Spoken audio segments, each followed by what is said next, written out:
Hello, everybody, and welcome to the TripleJump podcast. It's a video game podcast. My name is Ben. And my name is Peter. Good morning, Peter. Good morning, Ben. How are you? I am doing fine. How are you? I'm also doing fine. Are you prepared and ready for Lockdown 2, Electric Avenue? I am. Oh, we're going to lock down too. Electric Avenue. It's going to be great. Infection rates are higher. They are. They're going up and up. Oi! Is it oi or... I actually Googled it. I don't know why I'm asking. That's a rhetorical question, Peter. Right. I always thought it was oi. Yeah. But it's boy. Is it? Lyrics. Yeah.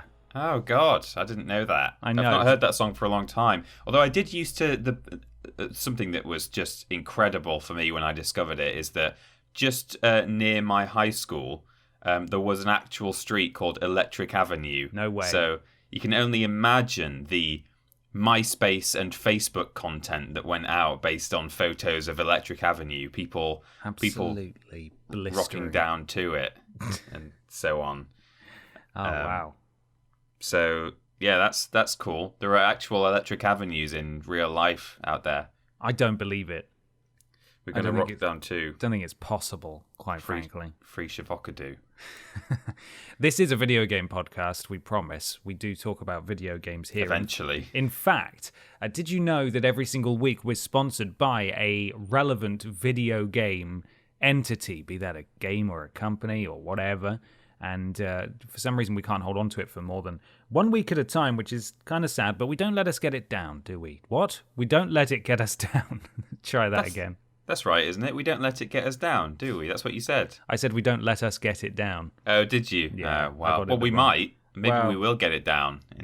We get it taken down within a week, and then it gets replaced by a new one every single time. So, to answer your rhetorical question, Ben, I am aware of that, in fact, because I've got the ad read for this week's podcast right here. No way. Do you like watching... Did you say wait? I said no way. Okay, I thought you were like, wait. I was like, oh, what's he going to whip out? He's got a rival ad read. We're going to have an ad off. We don't get that much money. We don't, sadly.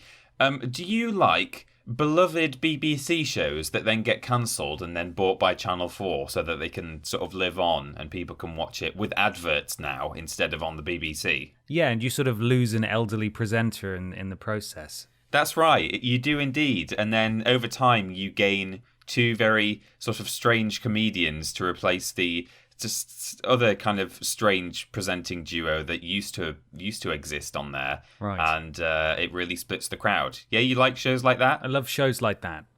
Well, coming soon to Channel 5, Ooh. I think. Yeah, the BBC's lost it. It's gone to Channel 5 that's now. Gone down in the world. Yeah, I know. Is a brand new show where a bunch of different people from across the country get together with Paul Hollywood and Prue surname, and they sit inside a tent in the summer in a nice sort of stately home grounds, and they compete to create the best treasure hunter the world has ever seen. That's right, coming soon, the Great British Drake-Off. Oh, okay. Yeah. There's different weeks that they have to go through. You know, they do like pastry week where the treasure hunter has to just be made of pastry. Then the week after that is like bread week where he has to be made out of bread. And you know, they just work their way through different themes. And they shake Paul Hollywood's hand sometimes, I think. Don't really know why. Apparently that's a really big deal. And then right at the end, the person who wins is the one who's been sleeping with Paul Hollywood behind the scenes. Because that's what happens every time. So when you say Drake, you mean of Uncharted fame? Well, I mean, they can make whatever treasure hunter they like, but sure. Okay. I mean, I guess that's probably what the title is based on. But I mean, who am I to say? It's not your show. No, how would you? It's Prue Leith, I think is her name, or Leith. Prue Leith. Okay. I don't know, something like that. But yeah, so whoever sick parvises the most Magna. Yeah, that's it. Check my tattoo. yeah. Gets to, what are you saying? Sleep with Paul Hollywood. Is that Is that No, the that's win? not the prize. That's how that's you just win. how you get the prize. Yeah. Is that yeah. it? Is there any truth to that? Well, there's like theories that Paul Hollywood just kind of they don't necessarily win, but they stay in the show for a lot longer than they should because they're pretty. So, and I think that one of like a couple of seasons ago, there was actually tabloid paparazzi evidence of Paul Hollywood like actually kissing on the mouth. No. I mean, that might not be true. I don't know. Citation with one of the flans. With one of the flans, yeah. He kissed the flan right on the mouth. That's disgusting. And it stayed in a lot longer than it should have done. I don't know how I feel about that. Very sus, as the kids are saying nowadays. Sus, yes. Sus. That's a video game reference. It is. One that you and I refuse to play out of principle. Yeah. You know what else is sus? What's that? That this would ever be a real show. Because it's not, it's fake. Oh, thank goodness. I knew Paul Hollywood was a bastion of moral integrity. Yeah, me too. You only need to look at that beard. Jesus had a beard. Jesus did have a beard. And was white. He was Caucasian. Was white and a man. Yeah. And that's Jesus right there. Yeah. No, okay, that's not real, which is good because I was sort of worrying for a minute that I'm already so far outside of the cultural zeitgeist in regard to watching Great British Bake Off in that I've never watched it and I don't really care that much to watch it. I was worrying that I was going to be missing out on another show, albeit with an abstract treasure hunting theme. Rest assured, I don't watch it either, but it happens to be on the television in my house once a week, and I take myself off to my computer and watch Star Wars instead. Nice, like a grown up. Like a grown up, yeah.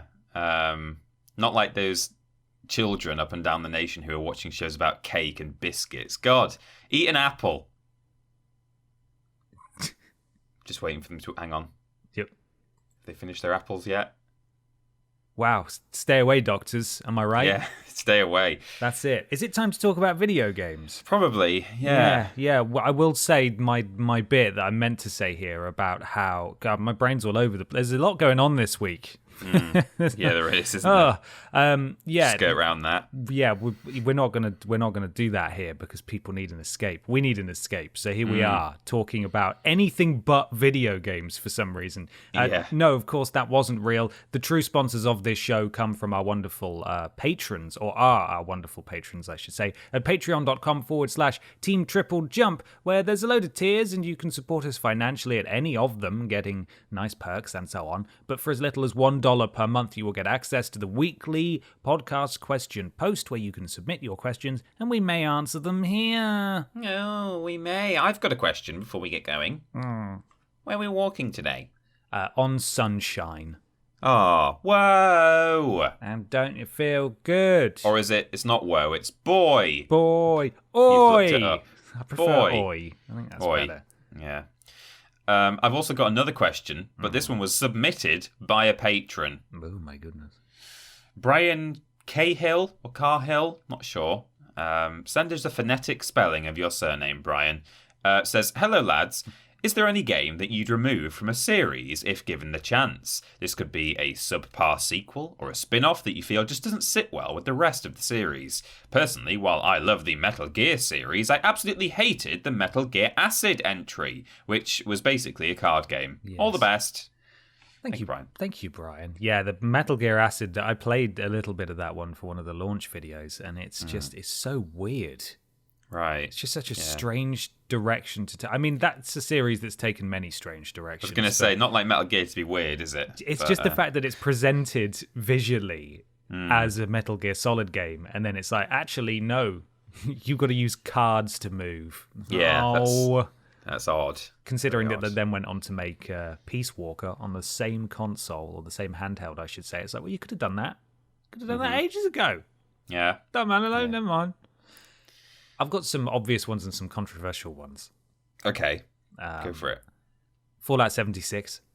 Yeah, get out of here. I was going to say. I mean, I've not played it much, but its reputation precedes it. So, yes. Yeah, I have a level 100 character and I have the platinum trophy. Get out of here. Yeah, terrible. Mass Effect Andromeda. Get out. Yeah, that's another one. Stop it. It shouldn't exist. Resistance Burning Skies for the PlayStation Vita. Okay. That one was really bad, developed by an external studio. There was another portable Resistance game on PSP called... Resistance... Oh, God. What is it? Is that the name of... That's a really weird name. I don't know how to spell it. PSP Resistance Retribution. I should know because I have it, and I have the special edition that has postcards in it. Oh, wow. Did you send them to your nan? No, I thought Nan doesn't deserve them. They should stay in the box. Ooh. So I've still got those. But yes, Resistance Retribution was actually really good. But Burning Skies was terrible. Really, really bad. And it was awful. And I did get the Platinum Trophy in it, but it's terrible. And you shouldn't play it. Yeah. And the other three I've got, these are my controversial ones. Okay. You ready? Yeah. Final Fantasy VIII. Oh, really? Purely. People really like that. Purely by virtue of the fact that people say it's better than 7, and I don't get it. It's got a gun sword in it, Ben. It does have a gun sword in it. Gun mummies. It's really angsty, and Final Fantasy VII was pretty angsty. Yeah. No, I think to be clear, I think Final Fantasy VIII is very good, and I've played all the way through to the last disc, but never finished it. But some people, you know the types who are just like, oh, Final Fantasy VII, Final Fantasy VIII is where it's at, and they're just like in the super minority, and you're just like, shut up, you kidding? Sephiroth, Buster's big crazy sword, Buster's big crazy sword. Yeah, Buster. That's the name he's my favourite character. That's the name of the spin-off game. Yeah, Weekend at Buster's. I've brought along a game for almost the opposite reasons, where it's like I don't necessarily want the game to go, but because of the reputation it brought to the series, I wish it never existed because everyone else kind of doesn't like the series now. But do carry on. We'll get to that in a minute. Okay, yeah, I've got two more for similar reasons, but actually I have finished this one and I just didn't enjoy it as much. Metal Gear Solid 2, and this is these choices are sort of like, as I said, extreme examples. Like, gun to my head, you have to get rid of one. Yeah. Metal Gear Solid 2. And I know we've just talked about Metal Gear Acid, but I'm talking in terms of the core Metal Gear Solid numbered games. Yeah. 2 is a good game, but you don't play as Snake. They do that fake out, and you play as Raiden. I don't really care about Raiden. The story in that game started to get absolutely bonkers, and it has some great moments, like where the Colonel, whatever he's called, goes insane and starts spouting off lots of weird fourth wall breaking nonsense, which, is great. But on the whole, I just found it, as I played Metal Gear Solid 1, 2, and 3 over the course of a summer, like 7 or 8 years ago, and that one was by far my least favourite. So I'd get rid of Metal Gear Solid 2. And the last one, Peter, is Skyrim. Oh, goodness me. It's gone. Get out of here. Just because you're bored of it? I just don't want... Yeah, just because I'm bored of it. And also because it will never, ever go away. We are going to get a version on PS5 and Xbox Series X and so on. It's going to happen again. They're going to keep releasing it. It's a meme now, which means it's okay because you can joke about it still being there. It's like when games do that very clever fourth wall break and they say, oh, you've got to collect 30 things. 30 things? What am I, in a video game? And it's like, that doesn't take away from the fact that you're still making me do this really tedious thing. You're just joking about it. Yeah, Skyrim, get out. Fair enough. Well, I've got one that might actually upset you in the way that you've upset some Final Fantasy VIII fans, actually. I would get rid of Spyro 3. How dare you? Yeah. Was the skateboarding not cool enough? I mean, actually, I don't mind the skateboarding. I think it's one of the highlights of the game. But, like, I didn't like playing as the new characters. I thought some of the new worlds that had, like, slightly strange themes to them. Like, the previous 2 games seemed a bit more coherent. And then there was, like, a haunted ship level and a, like, I don't know. That seems like a theme for a level, but not a theme for an organic, believable world. Whereas the previous 2 games, I think, like, you could believe that, like, people just lived there all the time. Whereas no one lives in a place that's just a haunted ship full of ghosts, I don't think, apart from ghosts. Yeah, ghosts live there. There was a fireworks factory, which admittedly, it's a good level, but it was like a fireworks factory full of ninjas. Like, what is that? That's not... I don't understand what that is. It's just a strange choice. I don't know. It's not a terrible game, but I think it's just my least favorite. And I guess the thing that bothers me the most or worries me the most is because Spyro 3 is where it really started to deviate from a kind of magical world. Spyro 1 and Spyro 2 to an extent was quite magical based. I think Spyro 3, it got a bit more technological in certain places. There's lots of like guns in it and stuff. And I'm worried that if they do a Spyro 4, they'll go off the back of Spyro 3 rather than off the back of Spyro 1 and 2 in terms of theming and stuff, and that it's going to just go somewhere I don't want it to go. So that's the main thing. The one where it's like the opposite reasoning, where everyone else probably wants to get rid of this and I sort of don't, but just to kind of to take away the black mark in this series' copybook, I would get rid of Battlefront 2 of 2018 or whatever it was. Was it 2? I don't know. 17, I think. 17, yeah. I've said before, I've sort of defended that game, parts of that game anyway. Like the loot crates, totally inexcusable. I would get rid of those in a heartbeat. Like they should be gone. They should never have been there. But I enjoyed the story enough. I enjoyed the gameplay a fair bit, playing online and stuff. Looks great, sounds great. So I think it's got redeeming qualities, but I just don't like the fact that it's ruined the Battlefront series now. And if Battlefront 3 ever comes out with like big lofty promises, no one's ever going to believe them, and that game is not going to do well. I don't think it'll do well enough, probably, because some people just buy EA games whatever they do. But so it's not going to necessarily kill the series financially. Financially. But it's ruined its reputation for sure. So that, and then the other one is Orcs Must Die Unchained. Oh, which is so I was a massive fan of Orcs Must Die 1 and 2. It's a PC game, tower defense, where you instead of a top down tower defense, you're down on the ground as a guy with a crossbow or various other weapons. You place your traps around. And then when the waves come, you're also just like using a weapon to attack enemies while the traps are going, which was, it's a fun blend of kind of hack and slash, third person and tower defense. 1 and 2 were really good. They were just like that. Number 3's just come out on Stadia at the moment, timed exclusive. I'm going to wait for it to come out on Steam. But Orcs Must Die Unchained came out between 2 and 3. And it was basically a MOBA. Everyone loves MOBAs. Oh, everyone loves MOBAs so much. I hate MOBAs to begin with, but especially when they take a series that I really love and was like looking forward to a sequel of, and just completely deviate from what it used to be. So you've got like lanes and minions or whatever, and you have to sort of escort little armies up lanes and fight other heroes and. I don't know, it's horrible. And MOBAs normally have horrible toxic communities as well, as a general rule. So F that one right off. And also bring the third one out on Steam soon, please. It's a timed exclusive and they won't say when they're bringing it out away from Stadia, which is very annoying. Awful. But there you go. Yeah. Wow. Well, there we are. We've put the world to rights there. We certainly have. That was a big discussion almost. Gigantic, quite frankly. Yeah. It's time, though, Peter, to do something else. Mm-hmm. It's the bit. The bit. Where we talk. Yeah. About. About what? We. Playin!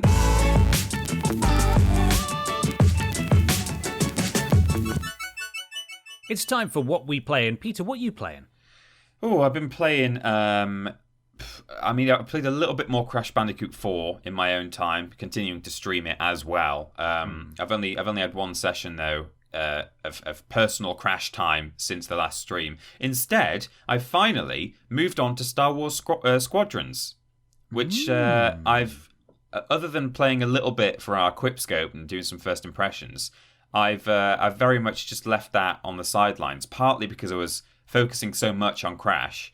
But also because I knew that there were some references to Star Wars Rebels in it, and I wanted to finish watching Rebels, which I have now, before I played Squadrons. I knew they weren't going to be like integral kind of references, but I quite like to go, oh yeah, that's, I understand that. Oh look, it's the Millennium Falcon. Oh, there it is, yeah, the Millionaire Falcon. So I've been playing that. Oh god, I really want to like it, and it's making it so hard, and I'm putting in all the flipping work to like it, and it's just throwing it back in my face, right? So there's some, like, in some ways, I started to like it a lot more than the initial first impressions that I gave, because I only played like an hour of it initially, and I like the idea that there's like the controls are actually more detailed than I thought they were. And one of the gripes I had in either in our Quipscope, or I think maybe we might have touched on it in a podcast at the time as well, I complained that if you use the targeting system, you can target like your allies as well, which is like really weird. And it's like, why is that an option? Why? I don't understand that. But there's a targeting wheel you can bring up. If you hold down the targeting button, it brings up a whole wheel, like, you know, like a weapons wheel or whatever, with a list of like different types of targeting that you can run through. So you can select it so it will only target enemy fighters, or it will only target your objectives, or it will only target like flagship systems or whatever. So that's useful. It's good to have that. And I understand why they do allow you to target your friendlies, because if you're playing a support class, you can like shoot shields and like ammo to your friends. And also, if you're playing, certainly in single player, and I guess also in multiplayer too, you can give squad commands based on like targeting friendly units. So you can say like, defend that person, and you have to like target them and press a button. So that kind of makes sense. But yeah, it annoyed me that I couldn't just cycle through fighters, but you can. So that's good. Also, as well as the power management system, where you can like direct power to either your engines, your weapons, or your shields, you can, within the shields power, you can angle the shields forwards or backwards. So if you're like charging towards a Star Destroyer, you can set your shields just to like the nose of your fighter, which is really good. Or if someone's like chasing you behind, you can divert all your shield power to the back of your ship so that they can't get you. So I realized like, oh, this is like more nuanced than I thought. And then I got to fly like an A-wing for the first time, which is super fun. Like its guns just go incredibly fast, like double speed. So I was like, oh, I'm enjoying this now. Oh, and there's like drifting as well. That's crazy. I've seen them do that in another game. I can't think what it was. Not a Star Wars game, but I've thought, oh man, I'd love to like drift in a spaceship. If you like boost in this game, you can then like go into this like wild turn. It kind of do a bit of a sort of a Poe Dameron move, and so there's a lot to it. Unfortunately, though, I still miss being in third person a lot. Like, I really, really find it a bit kind of not claustrophobic, but you just can't see stuff, and it's so hard to like follow enemy ships at times, even with like the heads-up display, which tells you where they are and stuff. You know, I find that very, very difficult, and it keeps locking up on me. I keep hard locking constantly. Really? Yeah. So I was in like the second level or something, and I'd used all of my missile ammo or something. And it being early on in the game, I was still getting little tooltips or whatever, like little bits of tutorial coming up. And it was something I'd already been told about. If you hold down triangle, your support ship can come and like fire a crate at you to like resupply. And so I was out of ammo, and I was just about to press it. And then as I pressed it, it brought up the thing saying, press triangle to, you can press triangle to like get an ammo supply. And when it does that, it like pauses the game. So it like, pauses the game and the text comes up. And because I'd already pressed it, the only way to get away from that tooltip is to press it and like do the command that it's telling you to do. But because I'd already done it, I couldn't do it. And so I was just stuck, and I couldn't pause the game. I couldn't do anything. So that was that. And I still get it now. Just in the lobby, in the hangar of the ship. If I go into a conversation with my teammate, because it's a bit sort of not in the same way, but it's a bit sort of Mass Effect-y in between missions. You can like just chat to members of the team, and they say different things and stuff. Mm-hmm. And if I talk to like a person, I'd say there's like a 40% chance that when it then fades out and fades back to the hangar, the hangar's all still like moving around and animated, and there's people walking around and sound effects and stuff, but none of my buttons work other than I can pause the game and go down to like quit to main menu, but I can't do anything. I can't look around. I can't get into a ship.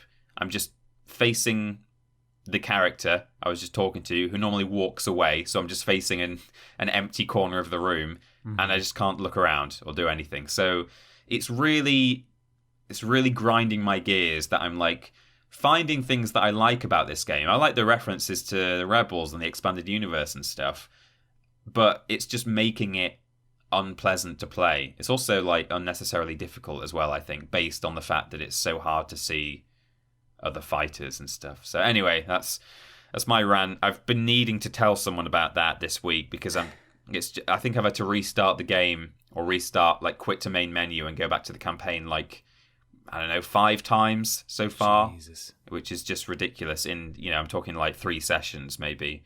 So that is ridiculous. Yeah, it is stupid.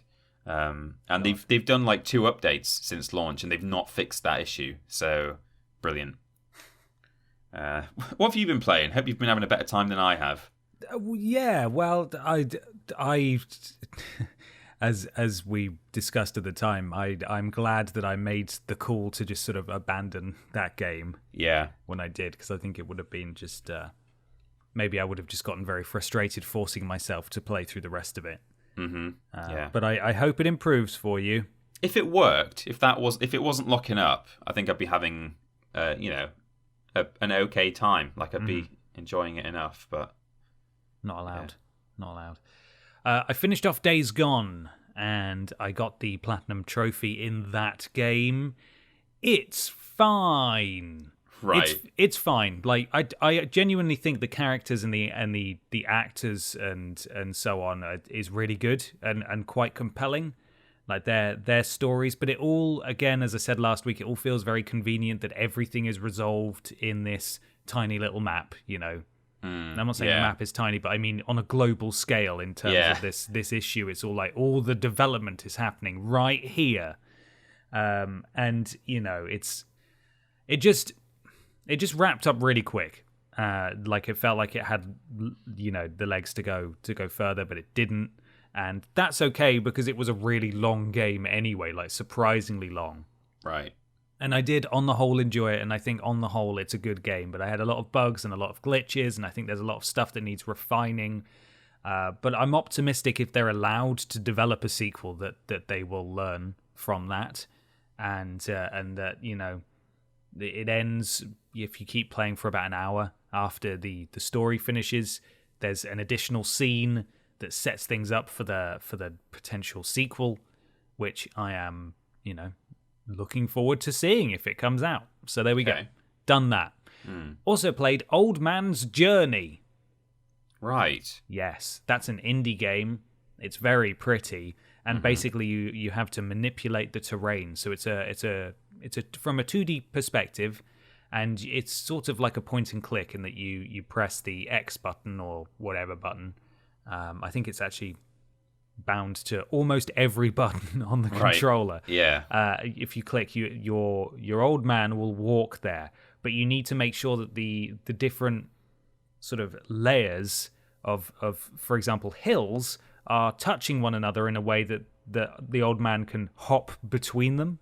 It's sort of like a depth of field sort of thing where he hops up the different layers, and you have to progress through the various levels, and then you get little flashback sequences, and there's no voiceover or dialogue or anything like that. It's just sort of one old man's journey, and it tells a very sweet little emotional story about the old man's life and where he is going and why he is going on this journey, and it also has a very easy platinum, so I got the platinum in that too. It's currently £1.50 or something like that in the PlayStation sale, so if you're interested, go check it out. It is a good game. Played a bit more of Spooky Warzone before it disappeared. Mm-hmm. Yeah. That was fun. Like that. Good stuff. Gone now, presumably, so back to vanilla Warzone. And last night I started Life is Strange Before the Storm, which I have criticized in the past, Life is Strange, just because I felt like there were too many spin-off series and I wasn't really sure. I think they were developed by different studios as well, and some of them would. There was some confusion on my part about whether they were considered canon or part of the main story. Right. But I think I've got it. I think I've got it nailed down now in terms of the order. Both Season 2 and Before the Storm were on sale, so I bought them both. And Before the Storm is set before Season 1, which I have played, and so far, I'm kind of enjoying it. It does its thing very well of the twists and the turns and the, oh, you weren't expecting that, were you? It is still very, very teen angst. Like, there's a lot of stuff where she is just the person you play as. She's so horrible to her mum, and there's like, you can't not be horrible. Every so often there's an opportunity to be nice to her, but she'll get like text messages on her phone that you can look at, and it's like, I need my daughter, please come home, or are you going to come home tonight? It would be good to see you. And your character's like, nah, I hate this place. I need to escape. And it's like, oh God, you're so terrible. Your poor mother. So I'm really siding on Team Mum in it. But it's got its charms. It's a bit awkward and very cringe in a lot of ways, but so was Season 1. And I've heard Season 2 is actually a real departure in that sense, so I'm looking forward to getting there. But playing through that. There's 3 chapters or 3 episodes, I should say, in Before the Storm, and I finished 2 last night, so I'll probably finish it off this weekend, I would have thought. Lovely. Fantastic. Yeah. Well, there we go. We've got another question, Ben, have we not? Yeah, this is from, I believe, Seri? Would you say that's Seri? I mean, it looks like Seri. I think I've seen Kerry spelt like that, though. Ceri. I think Ceri. So it's Seri or Kerry. Roberts. That's the last name. We'll just call them Roberts. Yeah. Roberts asks, hello from a very quiet, long-time listener/viewer. Now that the PS5 DualSense controller has gotten into the hands of many reviewers, it's getting fantastic feedback and being labelled as a game changer. What kind of potential do you think the new haptics and adaptive trigger will have beyond racing and shooting games? I know David Quaid is going to have a field day. That's very true. And are there any other previous gimmicks you can think of that, when used well, made them worth having? Stay safe, and thanks for keeping up with the quality entertainment, especially this year. Thank you, Roberts.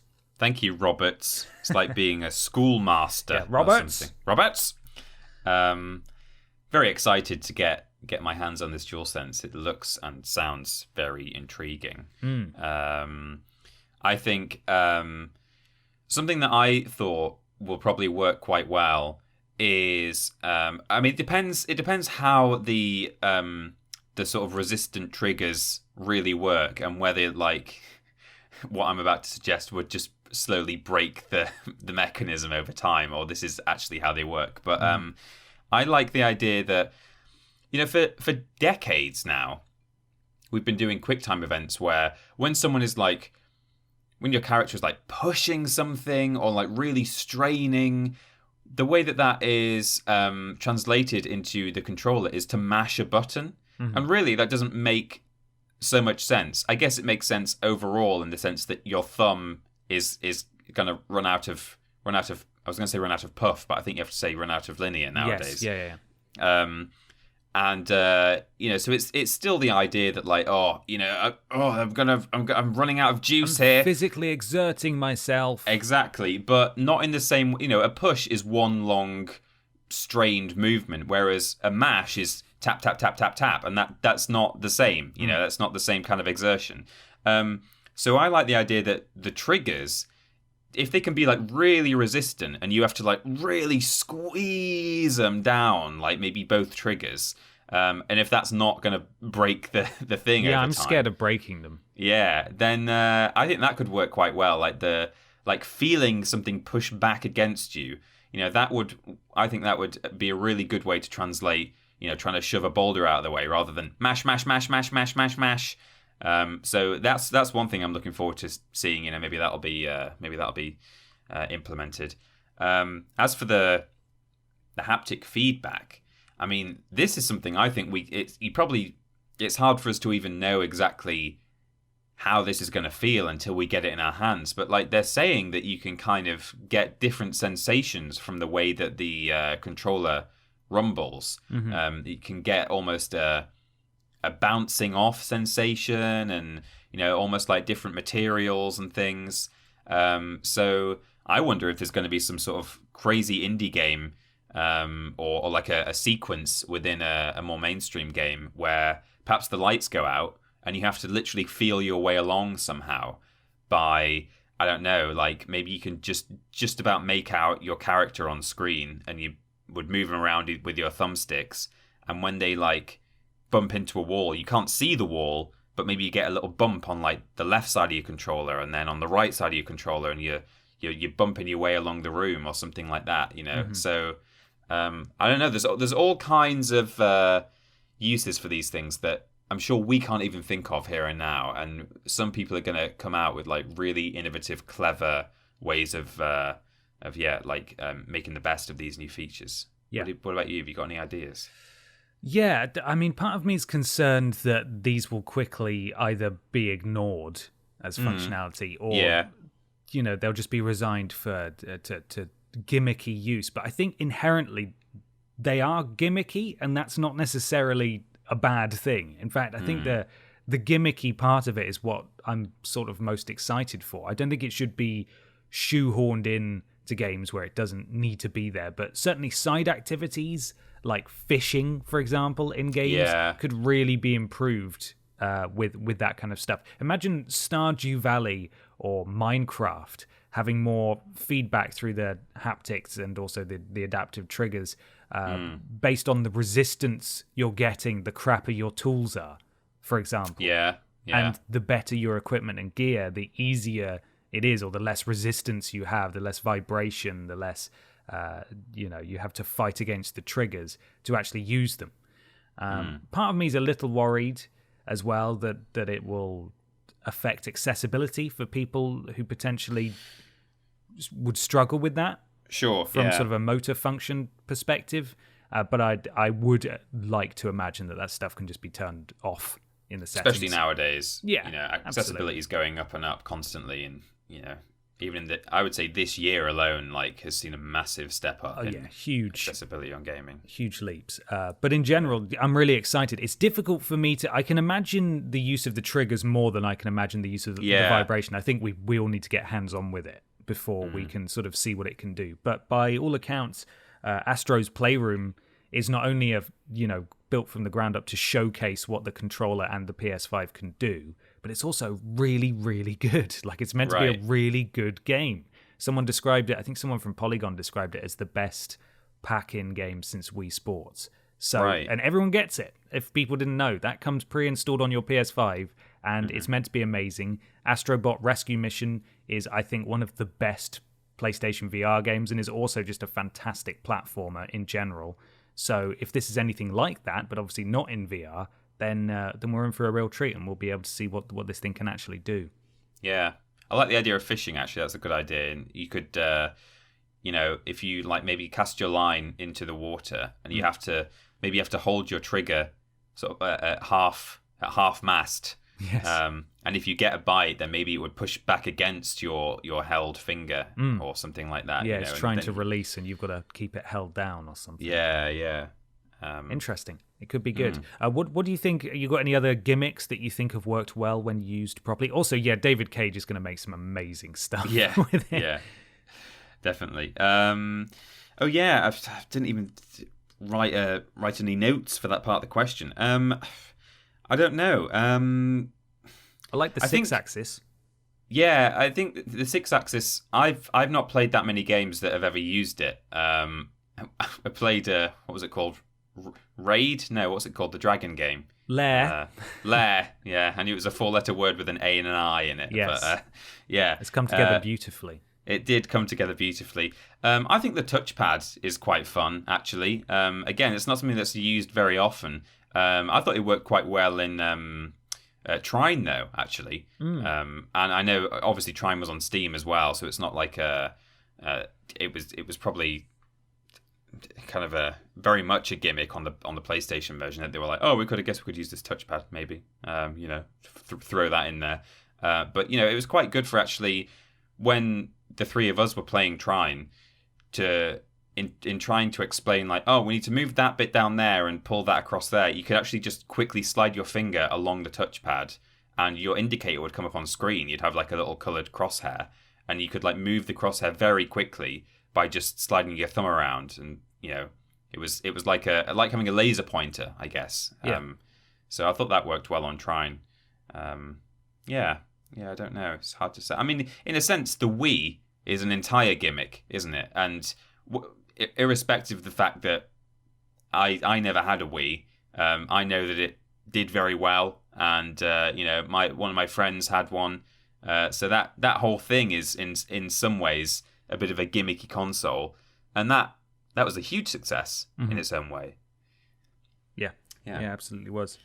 To go back to the 6-axis quickly, I know it was honestly a little wonky in that it barely worked. I loved all of that game company's games on PS3, Flow, Flower, and Journey.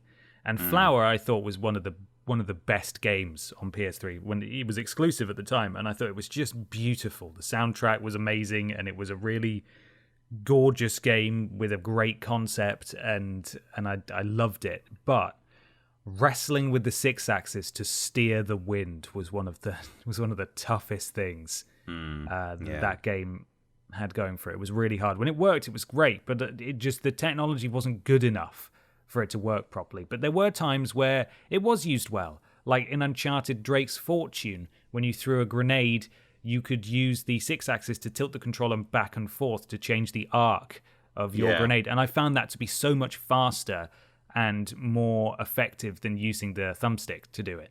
And I thought little things like that, I really welcome those. But then in the same game, when you're walking over logs, and they just completely did away with this in 2 and 3, and also in the Nathan Drake collection on PS4, so you never have to do it. But when you're walking across logs in the original one, you had to balance Drake using the terrible 6-axis, which, again, barely worked because it wasn't calibrated properly, or just the technology was crap. So there, it swings and roundabouts, but I think it used sparingly, and hopefully that'll be the case with the PS5 DualSense stuff. It can be really good. Yeah. I think it's always just a case of cleverer people than you or I, like coming up with, ingenious uses of these things. Hopefully it doesn't just sort of die, and it's just this gimmick that was added and used for a year, and then no one ever touched it again. Yeah, we will see. We will see. Right, it's time to move on to something very strange. Yeah, and weird and new. It's weird news. Weird news.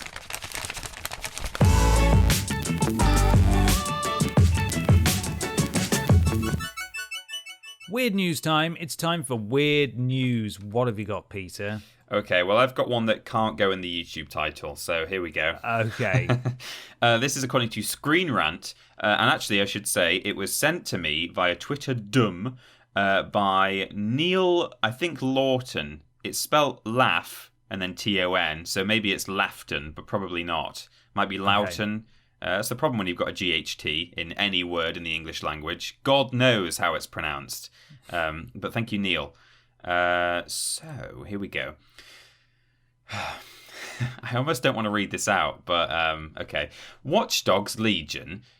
Watch Dogs Legion's unique recruit system mistakenly creates pedo character. Okay. Yeah. Watch Dogs has had a really hard time with this. You remember, was it in 2 where they completely modelled women's genitalia on some of the NPCs, and that they would fall over in the street, and then you could see everything. Yeah. Someone on PS4 took a screenshot and shared it on Twitter, like, what the hell is this? And they got banned from PSN for sharing it. Yeah. Because it was pornographic, and it was pornographic. I just shared a thing that was in my game that you approved, Sony. God. Oh, those crazy French people. Yeah. What are they like, eh? Watch Dogs Legion's ambitious recruit system can mistakenly generate a minor sex offender, which could have been avoided with a small amount of effort, it says. So this is written by Dmitry Lapanov on Screen Rant. you can see once you see how this has happened, you can very much see how this has happened, but it's just silly. The ambitious recruit system present in Watch Dogs Legion has resulted in mistakenly creating a paedophile character, which is almost certainly not one of the gameplay outcomes Ubisoft was expecting. While recruiting new operatives is an important part of the game, it's hard to imagine that such an inappropriately random citizen could have ever been on a player's shortlist to be included in a team of hacker rebels. Watch Dogs Legion strongly relies on its central character recruitment system, which allows players to enlist almost any randomly generated, not so non-playable characters in the game, and brings them into the fold of the protagonist's group, DedSec. Gathering a group of civilians to fight the evil of the Albion Corporation brutally controlling post-Brexit London is the game's premise, and the titular Legion in the subtitle alludes to this core mechanic. Before trying to hire any new operatives, however, players can view their procedurally generated stats and brief backstories that the series is well known for. But a small sampling of those random characters are sure to give players pause. That entire part of the article could have just not been included, but we're finally getting to the meat here. Yeah, now we know what Watch Dogs Legion is. Yeah. As spotted by Andy Borges, which is a Twitter user, Watch Dogs Legion recruitment system, Watch Dogs Legion's recruitment system's absolute worst occupation and backstory combo is a pediatrician who engages in inappropriate relationships with their minor patients. No, what? Upon being analysed by the current player character's phone, this is written really strangely. Randomized Shannon Dickey, which is the person's name, it's sort of unfortunate really, is exposed as a pediatrician, that recently, quote, ended her personal relationship with a patient. Oh my god. So you can see that, it's probably got hundreds and hundreds of occupations available in the occupation database that it pulls from. One of them is pediatrician. It's also got thousands probably of different kinds of little bits of bio, and it pulled the one ended her personal relationship with a patient recently. Of course, pediatricians are child doctors, meaning that she had a relationship with a child, which is very strange. The article goes on, though it may generate some shock laughter, this randomly generated backstory is disturbingly wrong on every level and utterly unacceptable for any developer, especially so for Ubisoft with its vibrant history of violent, sexual and other types of abuse. It's confounding, as this combination could have easily been avoided or restricted by not allowing those two characteristics to be assigned to a character simultaneously. Even better, the company could have excluded any child-related professions from the game completely. Instead, accidental paedophiles roam the streets of London in Watch Dogs Legion. Wow. That game hasn't gotten off to the best start anyway. No, it's glitchy, apparently. It's very glitchy. Critically as well, not performing to expectations, and now this. Yeah, I wanted to give it a go, and I was going to, and then I just thought, I don't want to just play as a bunch of nobodies, I don't want to I want to have a protagonist. I don't mind being, if there was a lead character, and then you were able to just recruit a bunch of other random people and play as them and stuff, but there's still a lead character to anchor the whole thing, then I'd be interested, but to me, it just seems really strange to presumably have people hired and then die and then hire new people. I know it's a bit like XCOM or something like that, but that's a different genre entirely. That's about these soldiers going out and sacrificing themselves, whereas this is a third-person Ubisoft open-world RPG where you don't play as the same character for the entire game. That's just very strange to me. So I just couldn't bring myself to get it. I might still do eventually, but I'll finish Star Wars first.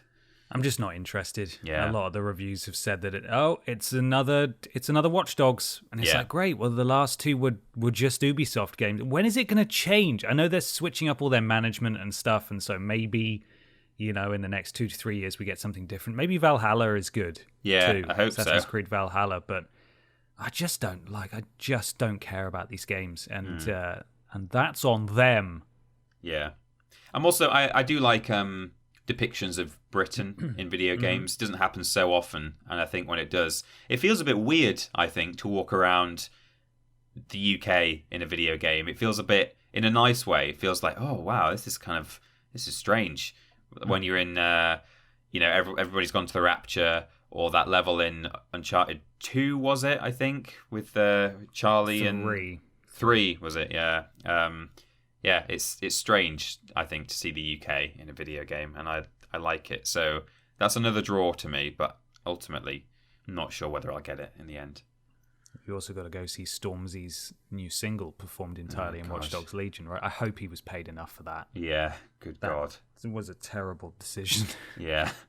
Have you got some weird news that is title appropriate? Thankfully I do, and it comes courtesy of Ernie Arrowsmith. Oh, thank you. Our resident Lord of the Rings character.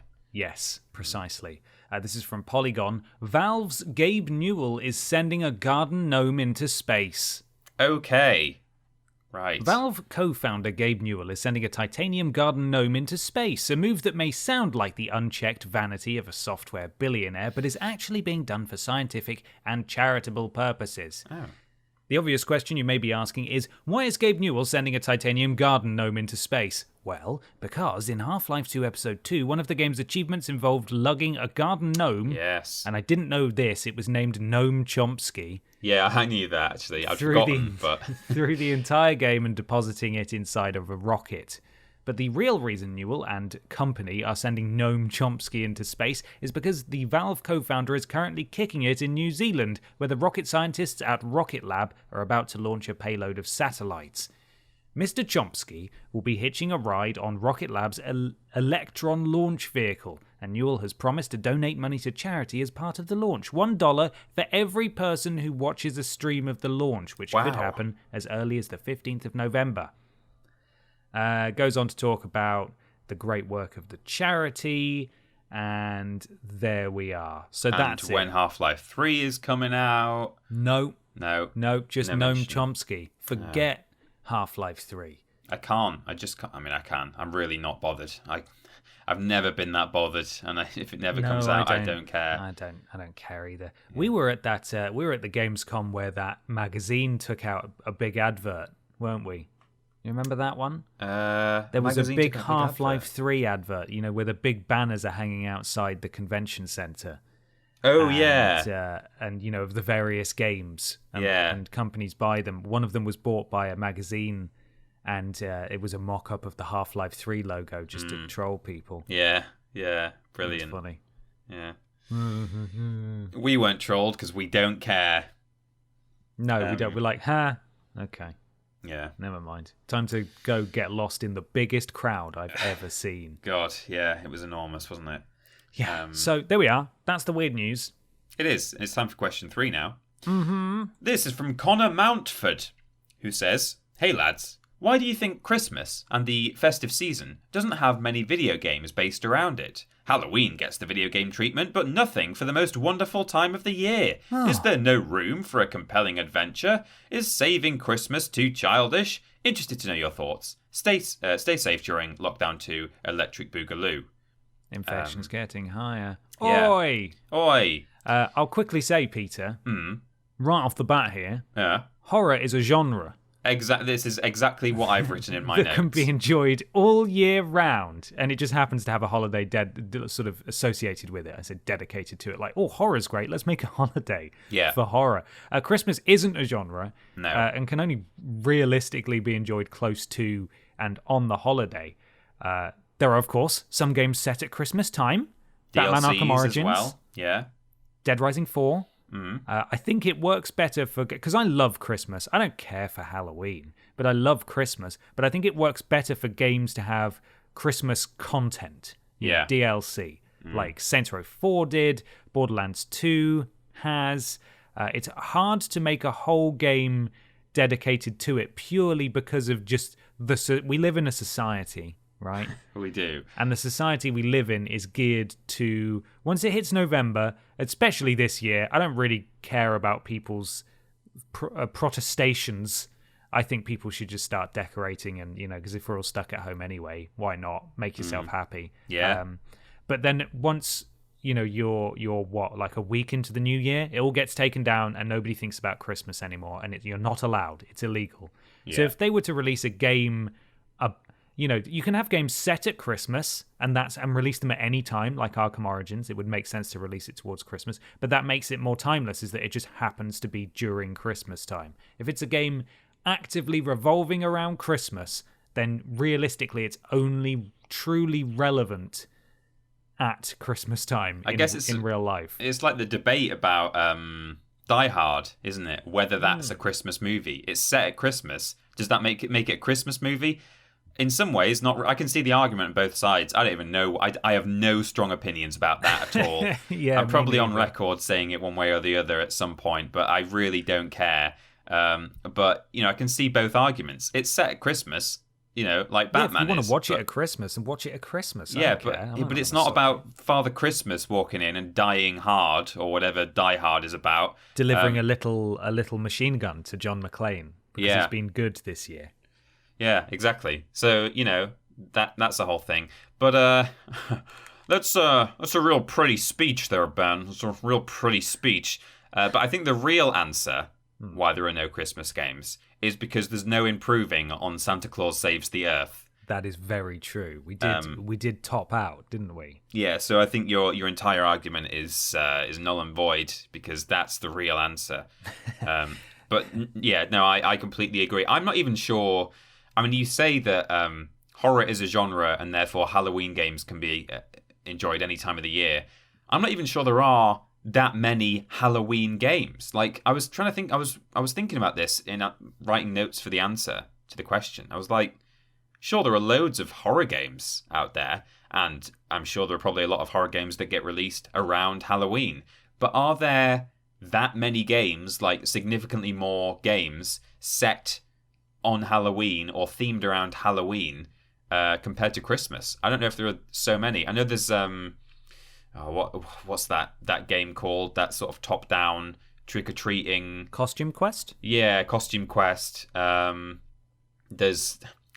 Hearts has a Nightmare Before Christmas level, which is Halloween Town, but I guess also Christmas-related. But I can't really think of that many Halloween-y video games. So, yeah, I think the point is that unless anyone can prove me wrong, I don't think there are that many Halloween games. There's just horror games, and there's a difference between horror and Halloween. In the same way, there's a difference between Christmas and, snow. There's lots of snowy games out there, and lots of warm family get-together video games out there, but they're just not set at Christmas. Christmas isn't a genre. Is the long and short answer? Really? Yeah. No, yeah. I think that's all it comes down to. Is that, and you're right. Halloween is technically a genre because there's lots of stuff set at it outside of games. But you're right, there aren't that many games set at Halloween, probably on a similar level to Christmas. But the whole point of Halloween is horror, and the whole point of Christmas is, I don't know, Christmas. It's just that's the Christmas thing. Isn't a genre, so yeah, that might be it. If you had a proper full-length game about Christmas, it would be like 16 hours of candy canes and reindeer and stuff. Mm-hmm. And I don't think you can pack a game out. There could be like one or two good ones where, like, they really go hard and you play as Santa and you like ride a sleigh and deliver presents. I don't want to play that though. No, that's what I was going to say. So like if you made a proper Christmas game, it's already... all those kind of things have been done. All the tropes and all the associations, we already know about them and how they work. Whereas at least with Halloween or horror, it's easier to innovate on that because lots of different things can be scary for different reasons. But you don't get lots of different things being Christmassy. There's a very set list of things that are and are not Christmassy, and so you can't make a particularly innovative game, I don't think, without adding an aspect that inherently isn't specific to Christmas. So yeah, it's a strange one. Well, there we go. It's time to move on, Peter. It is something rather large, much like Father Christmas's tum tum. It's time for the big discussion. Big discussion.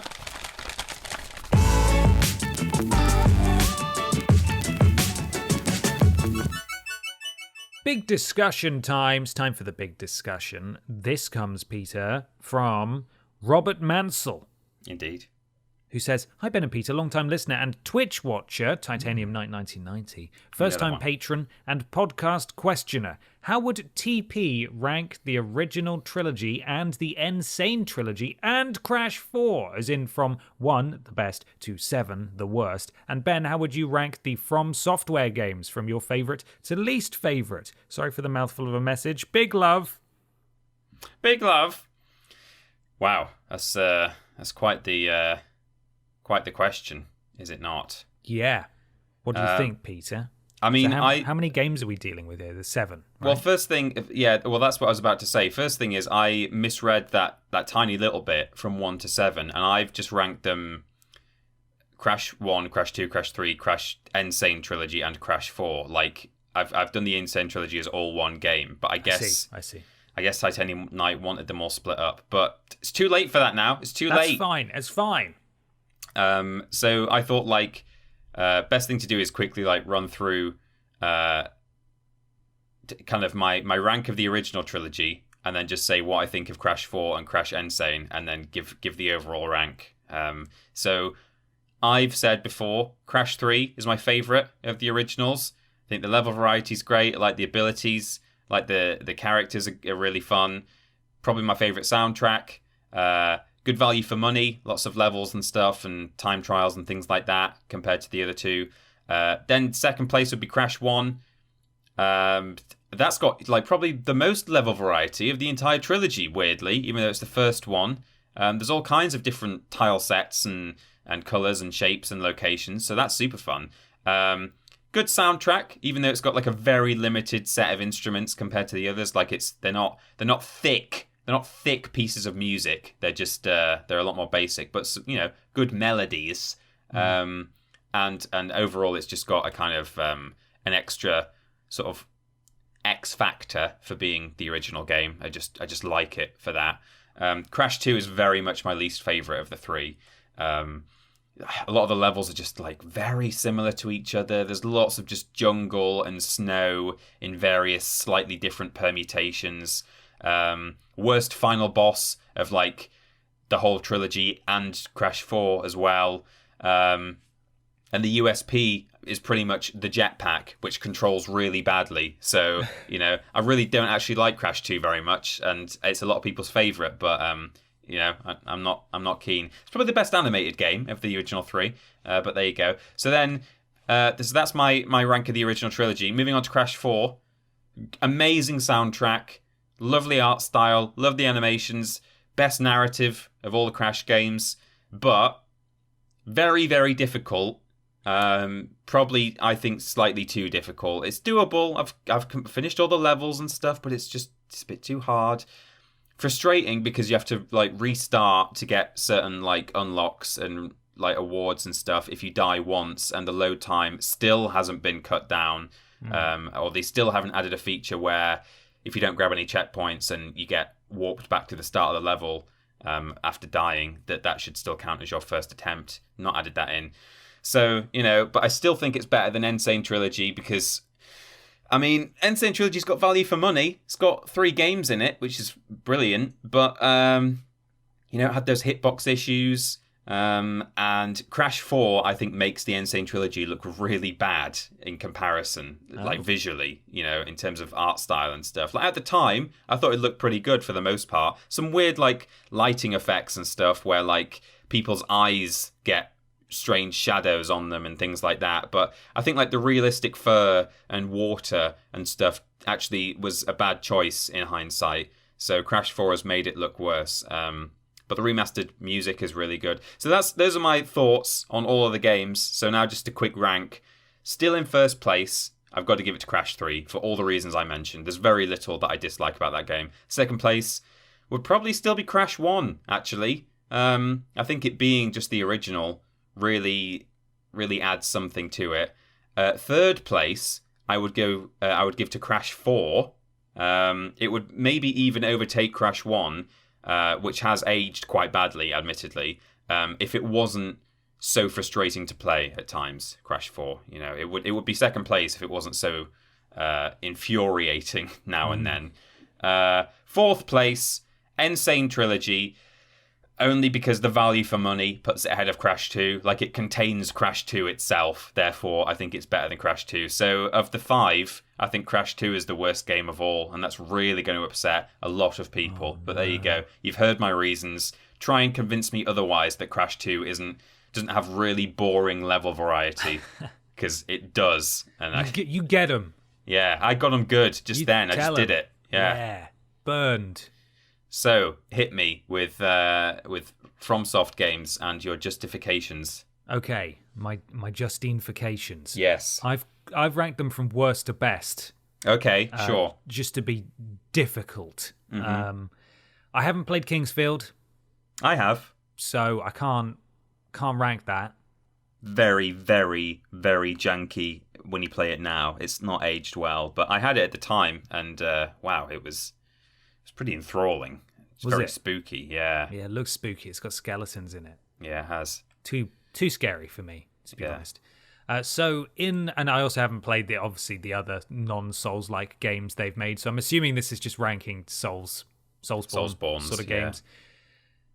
In last place for me, and this may ruffle some feathers, but I really didn't enjoy it, is Sekiro. Yeah. Didn't finish that game, and I just didn't like it. It was not because it was bad.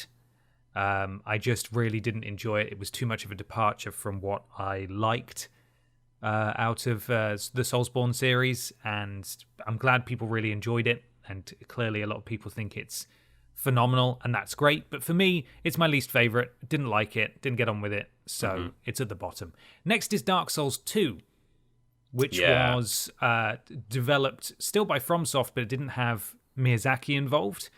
And Miyazaki is the big brain time behind the other games, and you could tell he wasn't there. It felt like it was made by a satellite studio. It was really weird. It was almost like a fan mod in a way. Yeah, it's like universally considered probably the worst Dark Souls game, right? I think most people would say. Some people love it. Some people love it for PvP, really? And yeah, it's really, I think it's quite versatile in the stuff you can do with it in terms of the builds. There's a lot of weapons and sorceries and stuff that people like to mix and match with it. I think it's the one that's most often referred to as Fashion Souls, where you can there's just tons of things you can equip and just make some really ridiculous builds with it. But I've played it a number of times. I got the platinum in it last year. Took me long enough. But I think it's notably different from the other ones. It's tonally very different. It feels strange. There's lots of mechanics that are adopted and then, binned for the sequel. It's really strange. It's almost like, in fact, I'm almost certain it was Bandai Namco said we need a follow-up to Dark Souls. Miyazaki said no, or I'm busy. And they were like, okay, well, someone else make it there then. And so they made it, and it feels very different as a result. I still like it, but it's my least favorite Dark Souls game, for sure.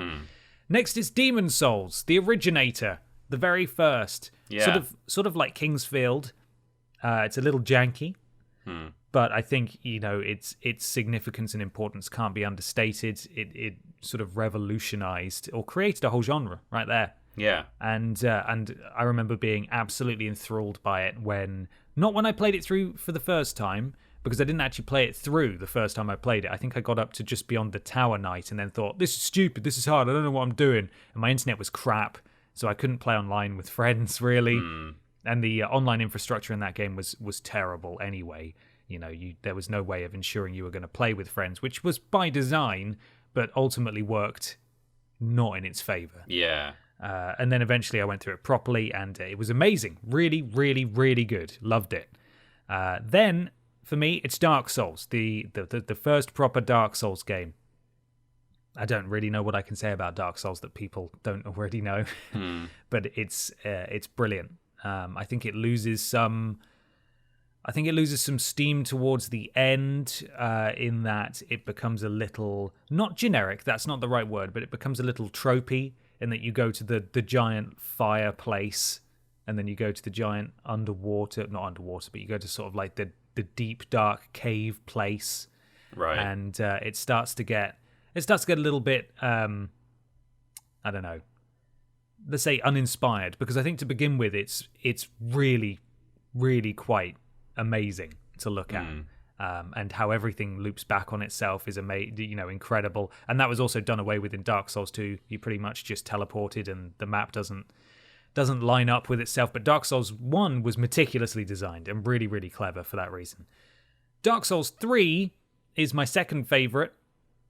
And that was basically the original Dark Souls, but they took the stuff they learned from Bloodborne and put it into Dark Souls, where it's faster and smoother and far more pretty, and just a really solid, good game.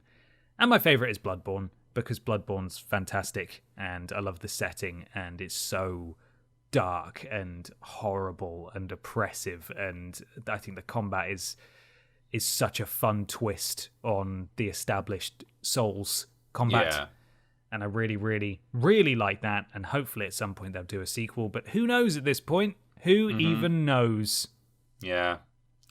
We'll see. Maybe it depends on how successful the new Demon Souls is. Maybe. Although that FromSoft aren't involved in that. But yeah, we'll see. But I mean, in terms of just seeing whether there's a market for well, I guess they must know there's a market for more. Yeah, they don't need to prove that the that the series is popular. Huge success. Yeah, I'm of course assuming it was. Yeah, it's because contracting from software is probably going to be quite expensive. I would assume. So I don't know. I don't know what their goal is, but I think I've got the platinum in every single one of those games apart from Sekiro. So I have thoroughly enjoyed all of them. I love them all, but those are my rankings. Wow, there you go. Wow, people have really had we've never really, have we ever done that? I think like we obviously talk about our favorite sort of series and franchises a lot, but I don't know if we've ever done proper rankings of said entries in series. I don't think so. No, I don't think so. I think we've been asked what our least favourite and what our favourites are, but I don't think anyone. Probably. Yeah, I don't think we've properly ranked them. But there we go. That's it. That's all. Now you know. That's all. That is all. Let us know what you made of what we've discussed today and what we discussed just there in the comments below or via the following channels, Peter. We are putting content out on youtube.com and twitch.tv/Team TripleJump. We stream on both, and when we do, we're modded by Lord Brotovich, Cecil Prumps, Madsterdactyl, and Trowling Badger. We've got social media, twitter.com and facebook.com/Team TripleJump. Luke Eldon looking after Facebook. Thank you, Luke. Patreon is patreon.com/Team TripleJump. Lots of rewards there, including asking questions on this podcast. We do a Discord call once a month where we chat to you. And worst games ever early and exclusive merch and lots of other things too. Go and have a look. We've got a Discord, which is bit.ly/Team TripleJump, and that is modded by Jack and Joe. Thank you. If you're watching on YouTube right now, you can listen to an audio version of this podcast in all the usual places, but by also going to play.acast.com/s/TripleJump. There's no team in TripleJump there. The website is triplej.mup, and the store is there. That's triplej.mup/shop. Lots of merch coming soon, I think. We don't have a specific date yet, but keep an eye out. Yeah. And also at triplej.mup, if you put a little /VODs on the end, that will redirect you to our VODs YouTube channel, where we put all of our live streams. And also Pat is there editing weekly highlights together. Thank you, Pat. You can follow Peter on Instagram and Twitter at @PeterAustin, and myself just on Twitter at @confused_dude. We do lists every Tuesday and Thursday, streams every Monday, Thursday and Friday. Monday and Friday being the solo streams on Twitch, and Thursday being the joint stream, Blaze It on YouTube. We've started playing through Aliens Colonial Marines. That game you should come and watch.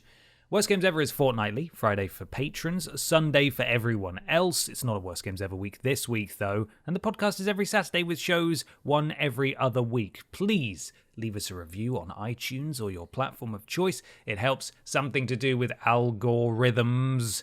Something like that, anyway. This week, Peter, we've got a new What It Means to Me. We have, yes. This is from Hannah from Yogscast. No, she's left Yogscast. Well, she's not from Yogscast anymore, but I mean, that's how we know her. Right. Or where we met her. But yeah, she's no longer with Yogscast. So that's very exciting. I don't know. Should we reveal the game or wait until it comes out? Well, it's out now. Oh, it's already out. At the time of release. At time of release, indeed. We're recording before it's gone out. Well, there you go. You can go and check it out. It's, I can't even remember what it is now. I'm just looking it up. Prince of Persia. Sands of Time. I've really sold this well, haven't I? That was a seamless, smooth, Hannah from Yogscast doing a thing about some game. I don't know what it is. Should we talk about it? I don't know. Can we? Yes, it's the future. Yeah, Hannah Rutherford, not from Yogscast, doing Prince of Persia. What it means to her. Yes, it's a good one. Yeah, go watch that. Yeah. I've also got coming out this Sunday, Playing Every DS launch game. I've done that. Oh god, there's some good stuff in there. Mm-hmm. We've also, are we allowed to? Is it? Do you reckon it'll be done? That thing we were talking about earlier, or will that be later? I've not checked it yet, but it's almost certainly done. Yes. Okay. Yeah, I think we can say it's done. Okay. Potentially, there may also be a huge ranked list coming out. Maybe not this weekend, but potentially Monday. Last time we said this, we got a copyright flag on the video that we bigged up. So yeah, maybe we should remain cryptic for the time being. But yeah, a really, really big ranked list. Huge. There are 100 entries. Mm-hmm. I think it's an hour and 45 minutes long. The file that that I downloaded is 8 gigabytes. So that's going to be you're definitely going to need your Worst Games Ever tea for that one, I think. Absolutely, and maybe 2. That's the hard work of our editor Alex and our writer Philip as well. Absolutely is. Yeah, well done to both of those team players there. All we do is sit down and read some stuff, and then they make it good. Bunch of idiots, us. But hopefully that'll be out soon. So please go and watch. Please go and watch that. Please do. Please go and watch that.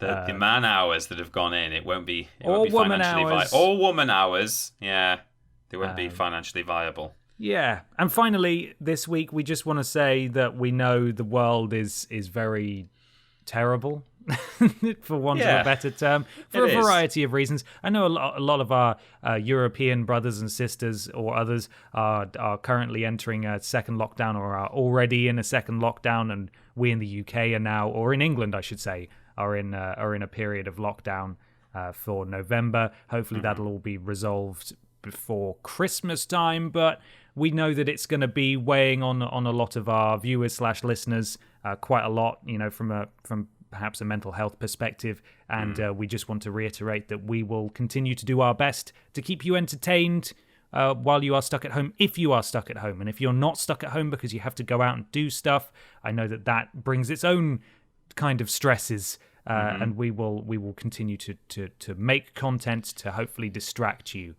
from day-to-day life just a little bit. Absolutely. People sending their kids to school and knowing that there are positive cases at that school or have been, I've seen that on social media, things like that. And if you are at home, hopefully you are with other people. I know that's not possible for everyone, but if you're struggling, speak to those people. If you're on your own and you're having to just live in a one bed place, you can still speak to people. You can get online, get on the phone. It's always important to talk these things through if you are struggling. So stay safe and stay well. Not just physically with washing your hands, but look after your head too. Yes, absolutely. Yeah. Well, it is time for us to head off into the sunset, which is ironic, or appropriate, I should say. That's not what irony is. It's appropriate given that we're walking on sunshine today in the video version. Peter, Whoa. What? Oi! What is the sponsor? One final time. Oh, tuck in to some delicious treasure hunters. It's the Great British Drake-Off. Yum yum. Great. Oh, I've got a ring in mine. Oh no! Oh, it's going to make me sick. It is, Harvest but you Magna. could probably. Oh, very good indeed. No, I just repeated the joke I did earlier, but I changed it slightly. I kept the punchline. I just changed the joke. Rubbish. Yeah.